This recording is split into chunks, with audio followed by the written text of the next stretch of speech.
For new business, there are only 4 KPIs that matter: win rate, your number of at-bats, your average order value, and your sales cycle.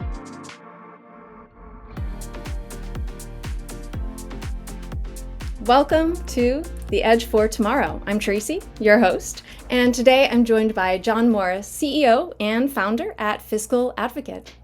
John, thanks so much for being here. Thanks for having me. Great to be here. Really excited to talk today about all that you're creating at Fiscal Advocate, and I know you have some exciting news as well, so we'll definitely get to that. Very cool. So give us a brief background on some of the highlights, if you had to pick a few, that really brought you to be in the position you are today. So prior to founding Fiscal Advocate, I was CEO of a digital agency called Rise Interactive. I grew it from just me to a little bit under 40 million before exiting it 5 years ago. And it was the financial insights that we had at Rise Interactive that was the framework to our decision making.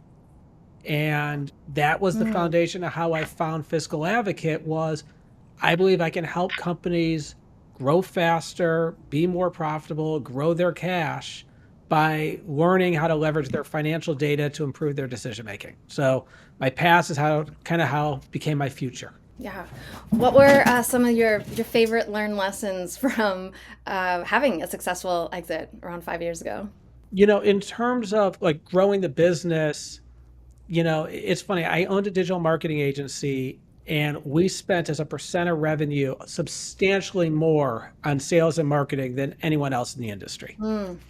And it was done by design. And people would always come up to me that were much smaller competitors asking how I did it. And I would follow up and be like, well, how much do you spend on sales and marketing? And remember, these are people who own marketing agencies. And they're like, oh, we don't spend any on sales and marketing. It's all word of mouth. And so my response was, how come I'm the only marketer that actually believes in marketing? And so to me, that was one of the big takeaways. And then the second one is, I didn't really plan on an exit. I planned on building a great company. And that's one of the things I suggest people do is if you build a great company that takes care of your customers and constantly is evolving and improving, then, you're going to create something special. And if you're really focused on the exit and, just how do you make a profit every single second of every single day, you're missing the mark. And so that was another guiding principle, was I had a long-term view towards building something special. And then you also have to have a real differentiator. I call it the 2-question test. And so first question is really simple. What makes you unique and different? And what I found is that most people don't have a great answer to it. It's generally pretty generic. We care more. You get to talk to more senior people. We're data-driven. And I don't care what you say for the first question. It's the second question that matters. And it's like, awesome. I just met with 49 companies that do exactly what you do. And they also said that they're data-driven. So how are you more data-driven than them? Or how do you care more than them? Or how do you get to talk to more senior people than them? And if you can't answer the second question, you don't have a differentiator. And so we spent a lot of time, both at Fiscal Advocate and also at Rise Interactive, to being able to answer that second question. Already in just a few minutes, you've brought kind of the most important insights that I really relate to only from having so many conversations with founders. I hear a lot of those number ones, and I do have a little bit of trouble trying to pull out that number 2. And I do think a lot of companies might have that number 2, but if you don't articulate it, or if you can't articulate it, how are you going to get across that in your marketing too? Now, take it a step further. If you don't budget for it, it will never happen. What I explain is that the answer to number 2 is a journey. So I'll just use Rise Interactive as an example. Our vision was to be the leaders at leveraging data to help brands make smarter marketing decisions. It is a very long-worded answer to say we're data-driven. So you ask me, well, 49 other companies say that they're data-driven. How are you more data-driven? And the reality is data-driven is a very broad word because there's lots of different types of data. There is media data, there's consumer data, there's pricing data, there's inventory data, there's competitive data. So we focus very specifically on media data. And we spent over many years, over 8 figures, on a media optimization platform that could instantly identify waste in your media spend and redeploy to areas that are more scalable. And then also to get a job at Rise, you had to take an analytics exam because I need people to be able to analyze this data. And it had a 22% pass rate. And so we invested very heavily in that differentiator. And at Fiscal Advocate, we created something called the CPR score, which is the only KPIs that we believe that matter: C for cash, P for profit margin, and R for revenue growth. And we are very focused on what are the decisions that need to be made to improve your CPR score. And so once again, we're now 7 figures into that investment to make that real. And so it's less about what the answer to number two is, and it's more, are you willing to go on a multi-year journey to make it real? Let's dive into the marketing part of Yeah. this. It's one of the questions that I always ask people. What's working for you? What are you looking at moving forward? How's social media playing in? And I hear a lot of what you said before, that it's almost a pride thing, almost a pat themselves on the back. Oh, we're referral only, and we're doing great, and so we're going to continue with that. And I just wonder, even if you're being successful, is that really where your potential lies? And is there something inherently negative about your business if you have to market? Um, you know, it depends on what you want. I was talking to 2 clients of mine, both are 5 million. One of them, their goal is to go from 5 million to 6 million and never be bigger. And they have great visibility of who they are, what they want. And in their case, a referral strategy might not be horrible. I have another one who wants to go from 5 million to 100 million. They're never going to get there just through word of mouth. You're going to have to make major investments to grow and scale the business. And so, you know, so I'll start with what's working. I Mm-hmm. typically find channel marketing to be one of the most effective methods to acquire customers. So if you can get complementary businesses to refer business to you at scale, it's one of the lowest cost methods that you can do to acquire customers. But I'm going to take it even a step further. Uh, you need to know your numbers, and not massive amounts of numbers, but you know, customers do you win in a given year? What's the cost to acquire each one of those customers?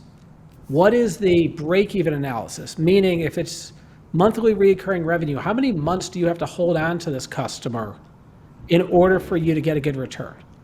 In an ideal scenario, you want 3 months or less. If it's 12 months or less, you're okay. And if you're over 12 months, you're in trouble. Now, the key question after that is, let's just say you're at 3 months or less. Is it scalable? Like, are the things that you're doing something where you could add more money to, kind of add water or add fuel and it will just grow? And if it is, then you owe it to yourself to do it. If the answer is no, then you owe yourself to test new ideas to figure out what is that next breakthrough thing that you can continually invest in to grow. And let's talk about time. You mentioned that three Yeah. month to 12 month. That's fantastic. You also mentioned time in terms of the time investment you have to make to see your marketing work. What do you hear are some of the misconceptions that founders or executives have in terms of time? And how do you manage that? And what do you consider to be, positive or not? Yeah. Change the word from time to patience. Yeah. Patience is hard.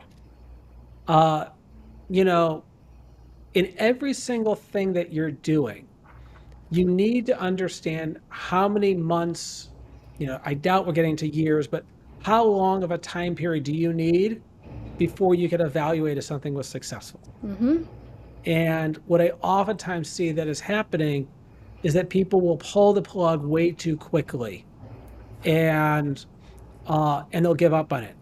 Or it might be a metric that's really hard to evaluate. And I'll just give you an example.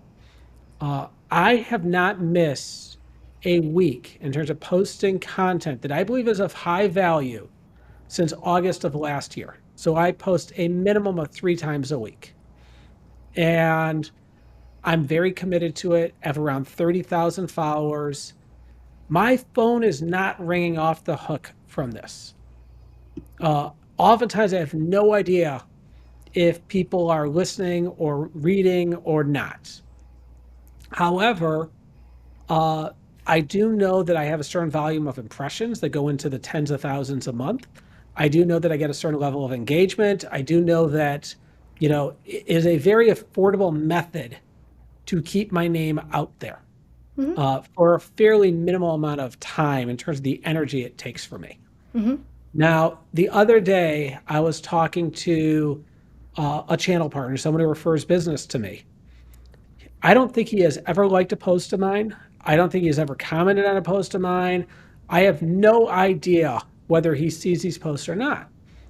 And I talked about how we just came out with a new fractional CFO service for just starting at $1,600 a month. Mm-hmm. And he's like, yeah, I read about that when you posted it on LinkedIn. Yes. So, you know, so the reason why I bring that up is, if you just pull the plug, you know, you're potentially giving up on non-bottom of funnel metrics that are crucial towards your top of funnel so that your phone rings. One of the things I Uh, like to remind people of is that don't market to go viral. You just need to market to the right people, to do business. Uh, and I love hearing you say that. I'm assuming you're talking about LinkedIn as a predominant way that you're posting on a I regular basis. Is that true? I only post on LinkedIn, Excellent. so Okay. that's where my following is. I recently heard from a recent study. I can't source it right now. However, business decision makers are your viewers. They're actually most likely not going to be the ones who comment, the ones who even like. They're going to be a part of that impression Yep. that you're making. That's where your money lies, is in the silent people in your social media. You might lose followers when you start posting the right content, because then you're talking to the right people, and your following might have been too broad. So I love these contrary ideas that are actually true, and kind of laying to rest some of the hopes and dreams around digital marketing Yeah. that you shouldn't care about. I couldn't agree more. And but that's just a good example of patience. I'll give you another example. I actually have no idea, but I closed a new client as of today, and the last time I talked to them was October 11th of last year. I did not reach out to them at all, which is probably something I should work on. But, you know, in 13 months, I have no idea how they heard of me, thought of me again, what made them decide to reach out. But it's most likely, and I'll follow up. I sent out a newsletter recently for a webinar I'm doing next week. I've been posting on Yes. LinkedIn, so it's all those different touch points stay top of mind that make people realize, oh, you know what? I really should reach out to them. And touch points are no longer just actual communications between you and the prospect, as you're Yeah. pointing out. This client-led journey of sales now, and discovering new opportunities and potential solutions, and finding that right solution, they actually want a lot of it to be self-guided. I don't need you babying me through this and telling me everything. I want to see what you're putting out there, so that I know you respect my time, because I can check out But I'd what also works for say, me. I going love how back you're to, describing in real time all of this amazing research that I wish more founders knew, and you just have those real life scenarios. but I'd also say, going back to marketing is, you need to think of the full funnel, right? And you have top of funnel, middle of funnel, bottom of funnel. first thing I always recommend is flip up your sales funnel upside down. And whatever is closest to revenue, that's what you should try and focus on first to see what you can do to turn them into revenue. Then go to the middle of funnel, then go to the top of funnel. But you need to make sure that you're touching all three at all same times.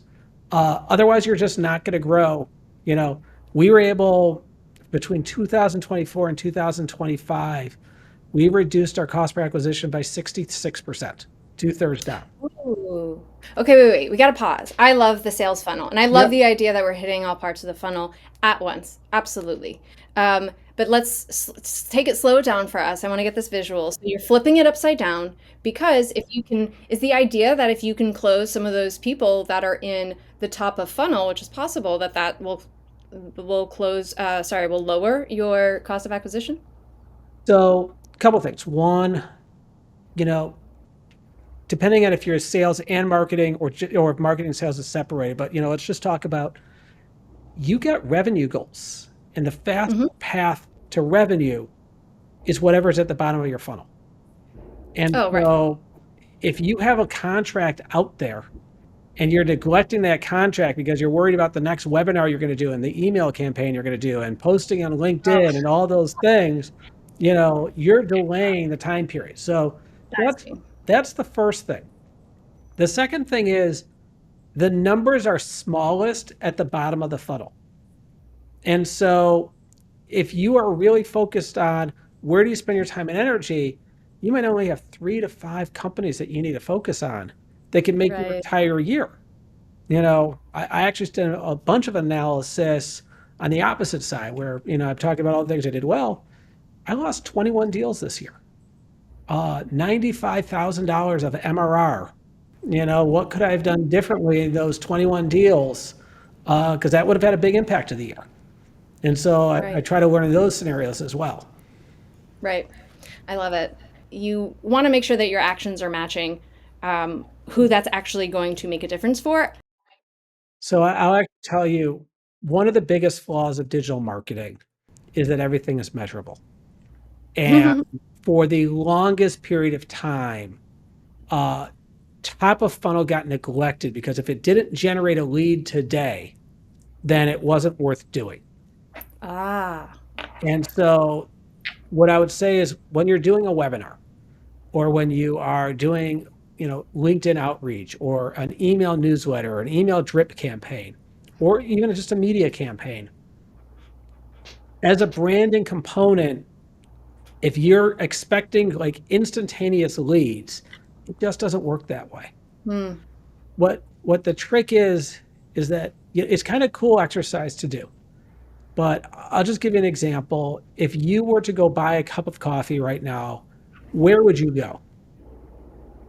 Oh, are you asking me? This is my favorite question. Okay. I live in Brooklyn, and I Yeah, literally have but which one? 10 of the most Which one would you awesome go to? If coffee you could go shops right right around now. me, and so I love going for coffee. Um, Okay. did that have anything to do with what you were asking me? Yeah, No. but which one? Which one would you go to if you could go Oh, right now? okay. Yeah. Kijitora. Get that Okay. strawberry matcha. Okay. And if you didn't go there, give me 2 other places you go to. All right. Let's go to that new spot that I don't know the name of, and they have the lavender matcha. Awesome. Okay. Uh, if I wasn't going to go there, I'm going to go to Variety because I know that place is open late and they're reasonable and they're always reliable. Okay. So I could have done that with anything. I could have said buying pencils. I could have said buying shoes. When something comes top of mind, only 3 to 5 places generally go into your mind. Ooh. And so the whole idea of top of funnel marketing is that it might be a year later, but when someone is ready to make a decision, you're in that decision set. That's the value of your email newsletter. That's Mm, the value of posting on LinkedIn regularly, is that right. people need to be thinking of you. I love it. And you're right. I'll only go to my top 3 or 5. I'll never get to the top 6, 7, 8, 9, or 10 of the 10 I Yeah. named. Even when you think about the drink you order, you already know the drink that you want the second you get in there. Wow. That's right. Yeah. And there's only a few options I'll consider. let's dive Okay, into so the KPI pyramid. I've been really excited to talk about this. The foundations of business growth. Why don't you take it away? I already mentioned earlier the CPR score. Yeah. So I was in a business pitch about a year and a half, maybe even 2 years ago. I'm getting old. And the person's like, you know what? I'm really sophisticated. I look at 315 different KPIs every single day. And I didn't have the heart to tell the person, but if you're looking at 315 KPIs every day, you're looking at nothing. And what I want to do is the exact opposite. What are the least amount of KPIs you can look at to make decisions? And I got it down to one, which is the CPR score, but there's really three that make up that one. Right. How much cash do you have relative to your monthly overhead, Mm-hmm. your profit margin, and your year-over-year revenue Mm-hmm. growth? And I've challenged everybody. I'll give you an opportunity to challenge me as well to come up with a fourth, but no one has been able to come up with a fourth yet. So we got it down to three. Okay. Want me to pause here? Oh, no. I'm not ready to challenge you if that's what you're asking. Okay. So the KPI pyramid then is, well, what are the least amount of pieces of information you need for each one of those three elements? Mm. So I'll just use profit margin. Mhm. There's two. Your gross margin, so how profitably you either sell your product or service your customers, and your SG&A, which is all your non-client related expenses. Or if you take revenue growth, what's your churn or your retention of existing customers? What's your upsell goal? And what's your new business goal? And then the next layer underneath that, I'll just use new business. So for new business, there are only four KPIs that matter. It is your win rate, your number of at-bats, your average order value, and your sales cycle. And so the idea is that you keep on going one layer down Mm. until you can make a decision of what you want to do. And so hence the KPI pyramid. It starts with the CPR score, and then it's cash, profit margin, and revenue growth. And then there's the next layer, and then the next layer. And so that's the idea of the framework to your decision making. Mm. And then for that framework, the approach that you take, the methodology, the analytics, that is pretty influenced by FP&A. Is that right?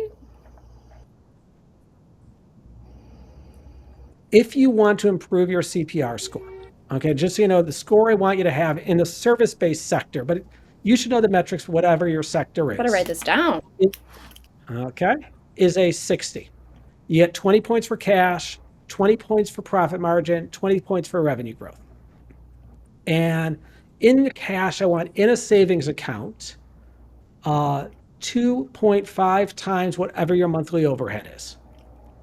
For your profit margin, I want it to be 20%. And for your revenue growth, I want it to be 20%. Love. So now we know what's considered best of class in that particular industry. So let's just say you're not growing at 10%. Mm-hmm. So now you need to understand, well, what is your churn? Consider best of breed in the service-based sector is 2% churn per month.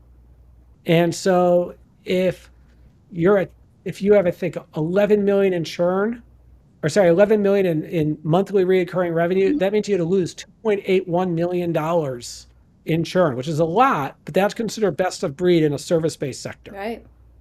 So now you have to say, well, what am I going to do to improve upon that? What can I do to, reduce my churn? Or on the new business side, what is your break-even analysis? What's your cost of acquisition? What are you going to do to improve your new business machine? And so by understanding these numbers, you can then make really clear decisions of, crap, I got a churn problem. My new business is doing great, but I suck at holding on to customers. I better fix that. Mm-hmm. I love it. I've heard also that I'm sure there's many approaches, and one is what I'm always looking for is definitely you better have less than a handful of metrics you're looking at in your methodology. Otherwise, I'm definitely turning away from the framework. But I've heard based on some more consistent aspects of your business to choose your North Star that lasts for what I assume to be a while. And what I'm hearing is that you really make it easy to have a holistic view every time you're looking at the numbers, in the sense that you're based on the pyramid, you're choosing the right number for you in that moment based on some very kind of high level KPIs. Yep. I, you know, it's holistic but laser focused at the same time, right? So Right, exactly. if you just look at And it, it's a quick, it's quick from holistic to laser. yeah. So if you think about it, we have a little less than 2 months until 2026. I already know the number I want to put Mm-hmm. up. I want to put up a good number. I want to have a profitability. And when I look at this year, you know, I'm sitting there thinking to myself, I think we'll do great on cash. I think we'll do great on profit margin. It's the revenue growth that I'm really focused on. And I'm very specifically, like, we've done an amazing job with retention. Our clients are really happy. The area that I really want to focus on is new business.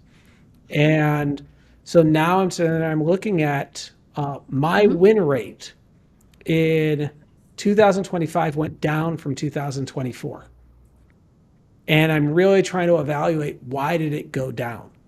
I do believe there are macro factors such as the trade wars and tariffs and things like that that spooked a lot of people in the first half of the year.